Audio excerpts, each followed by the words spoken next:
ഇവിടെ കോഴിക്കോടും 3-2 ഭൂരിപക്ഷത്തിൽ LDF ഭരിക്കുന്ന കോർപ്പറേഷനാണ്. അപ്പോൾ UDF-ന് ഇത്തവണ ജയിച്ചു കയറാൻ കഴിയുമോ എന്നതാണ് പ്രധാനപ്പെട്ട ചോദ്യം. നോക്കാം, മുഹമ്മദ് അസ്ലം ചേരുന്നുണ്ട്. അസ്ലം, എങ്ങനെയാണ് മേയർ സ്ഥാനത്തേക്ക് ആരെയൊക്കെയാണ് പരിഗണിക്കുന്നത്?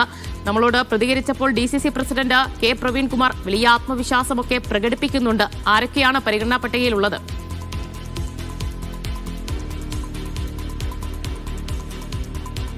LDF-നെ സംബന്ധിച്ചോളം വലിയ ആത്മവിശ്വാസമുള്ള ഒരു കോർപ്പറേഷനാണ് കോഴിക്കോട് കോർപ്പറേഷൻ എന്ന് പറയുന്നത്. ഇപ്പോൾ ഉള്ള 75 സീറ്റിൽ 50 സീറ്റും LDF-നാണ്.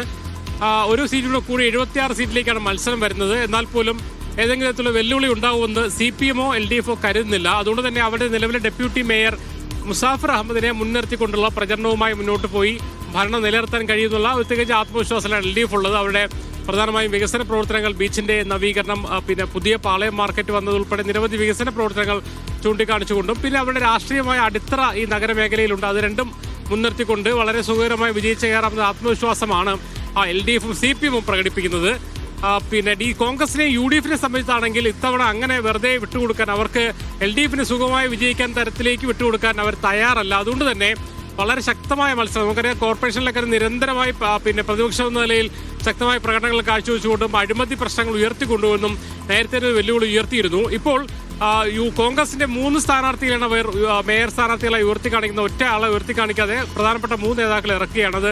ഒന്ന് KPC ജനറൽ സെക്രട്ടറി PM നിയാസാണ് ഒന്ന്, 2 വിദ്യാ ബാലകൃഷ്ണൻ എന്ന് പറയുന്ന യൂത്ത് കോൺഗ്രസ് നേതാവ് വന്ന് ഇപ്പോൾ KPC ജനറൽ സെക്രട്ടറിയായ വിദ്യാ ബാലകൃഷ്ണൻ, മറ്റൊന്ന് ആദം മുൽസി, നേരത്തെ 2 തവണ ബേപ്പൂരിൽ മത്സരിച്ച ആദം മുൽസി. എന്ന് 3 പ്രധാന നേതാക്കളെ കോൺഗ്രസ് മത്സരിക്കാൻ തീരുമാനിച്ചിട്ടുണ്ട്. അതിനപ്പുറത്തേക്ക് ചില സർപ്രൈസുകൾ കൂടി വരുമെന്ന് K പ്രവീൺകുമാർ പറയുന്നുണ്ട്. ഒരു കോഴിക്കോട് നഗരത്തിലുള്ള ഒരു സംവിധായകൻ, ഒരു സിനിമാ സംവിധായകന്റെ പേര് അന്തിമഘട്ടത്തിലാണ്. അധികമായിട്ട് അദ്ദേഹം റെഡിയാണെങ്കിൽ അദ്ദേഹത്തെ കൂടി ഒരു സ്ഥാനാർത്ഥിയായി ഇറക്കാൻ ആഗ്രഹിക്കുന്നു. അതോടൊപ്പം തന്നെ കോഴിക്കോട് ബാറിൽ, അതായത് മികച്ചൊരു അഭിഭാഷകനെ കൂടി സംസാരിച്ചുകൊണ്ടിരിക്കുകയാണ്. അങ്ങനെ 1-2 പൊതുവ്യക്തിത്വങ്ങളെ കൂടി രംഗത്തിറക്കിക്കൊണ്ട് തെരഞ്ഞെടുപ്പിന്റെ ഒരു കളം പിടിച്ചെടുക്കാനുള്ള ശ്രമത്തിലാണുള്ളത്.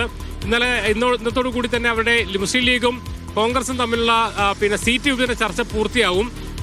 മുസ്ലിം ലീഗിനെ സംബന്ധിച്ചിടത്തോളം പ്രധാനപ്പെട്ട കക്ഷിയാണ്, പ്രധാനപ്പെട്ട ശക്തിയാണ് നഗരത്തിൽ. അതുകൊണ്ട് തന്നെ അവരും ഒരു വിജയ പ്രതീക്ഷയ്ക്ക് അടുത്ത് വെക്കുന്നുണ്ട്. നിലവിൽ 25 സീറ്റാണുണ്ടെങ്കിൽ പോലും 30-ന് മുകളിലേക്ക് സീറ്റുകൾ കൊണ്ടുപോകാൻ കഴിയും എന്ന ഒരു ആത്മവിശ്വാസമാണ് അവർക്കുള്ളത്. അതുകൊണ്ട് തന്നെ വിജയം എന്നുള്ള അപ്രതീക്ഷിതമല്ല എന്ന് പറയുന്നു. BJP സംബന്ധിച്ചോളം നിലവിൽ 7 സീറ്റുകളാണുള്ളത്. അത് 10 കടക്കുക എന്നുള്ളതാണ് അവരും ഉദ്ദേശിക്കുന്നത്. പ്രകാശ് ബാബു കൊടുത്തത്, അവര് BJPയെ കുറിച്ചാണെങ്കിൽ 3 ജില്ലകളാണുള്ളത്. നഗരം കേന്ദ്രീകരിച്ചുള്ള ജില്ലയുടെ പ്രസിഡന്റായ പ്രകാശ് ബാബുവിനെ തന്നെ രംഗത്തിറക്കി കൂടുതൽ സീറ്റുകൾ, 10-ലധികം സീറ്റുകൾ പിടിച്ചെടുക്കുക എന്നുള്ളതാണ് BJPയും ആഗ്രഹിക്കുന്നത്.